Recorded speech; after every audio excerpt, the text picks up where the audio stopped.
I've written a book called An Era of Darkness, where I look at the various claims that have been made for the benefits of the British Empire in India, and I have dispelled and debunked all of them.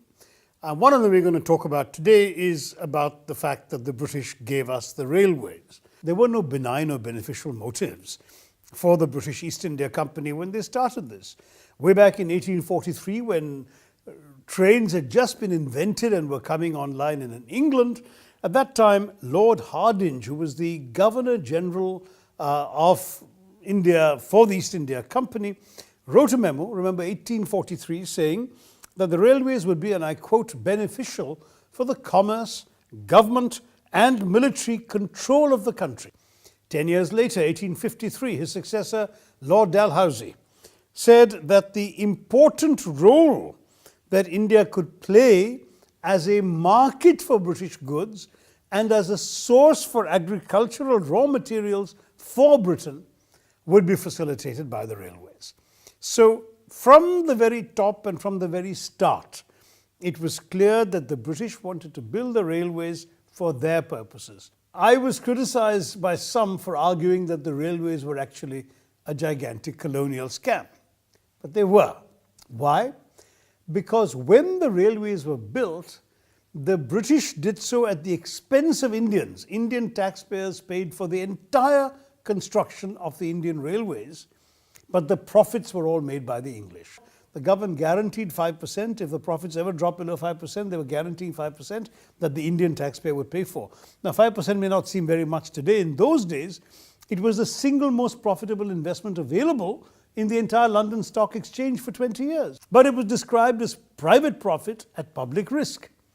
The private profit was made by the Englishmen who were investing. The public risk was borne by the Indians.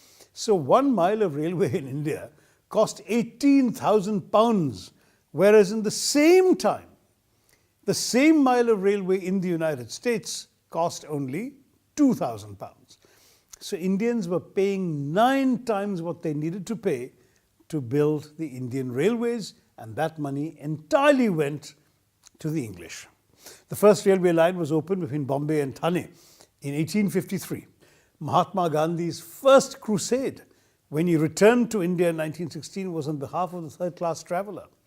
The third-class traveller paid a very high rate, in fact amongst the highest passenger fares in the world, for travelling in subhuman conditions, whereas the British trader paid the lowest freight rates in the world to ship freight on the Indian railways. Racism reigned in the railways right up to the First World War. The British in India insisted on hiring white people, Europeans, for pretty much every job in the railways except the most menial. From the directors of the railway board to the ticket collectors on the trains, it was all white people. When the policy was briefly relaxed, especially after the First World War, when a lot of white men were killed in the war and there weren't that many surplus going around for railway jobs in India, then continuing search for the most British-like Indian workers is what created the identification of the Anglo-Indian community with the railways, because the so-called Eurasians were brought in and asked to work in the railways, and when they ran out of Anglo-Indians, they then turned to the most European-looking they could find, the Parsis and then the Sikhs. But they were still never given jobs of any importance. The white people held on to them.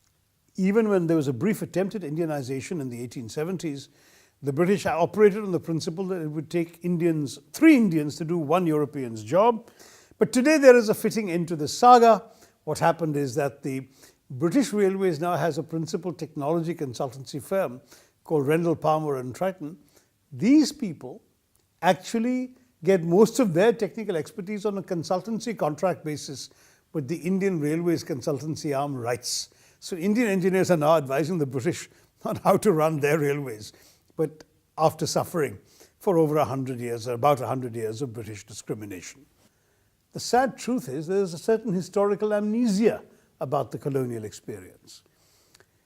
When this book came out, I read an article by a Pakistani journalist in London, whom I don't know personally, but she talked about raising 2 children in London in the best public school there, which is the best private school really, the way the British use the word, Westminster. And they majored in history, but they never read a line of colonial history. And I think that this kind of willingness to brush it under the carpet has to be confronted.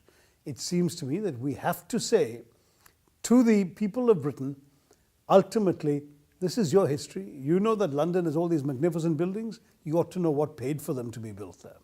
You need to know what you did to so many countries around the world to finance your industrial revolution, build up your prosperity, and make you the big empire on which the sun never set, until, of course, India broke free in 1947. I have no problem with the Indian willingness to forgive and forget. But all I can say to all my fellow Indians is, by all means, let us forgive, but let us not forget. Memory and remembrance is very important. Let us know what our country went through for 200 years so we can be sure that it will never be repeated to us and to our people. In other words, let's forgive, but let's not forget. Thank you very much. Jai Hind.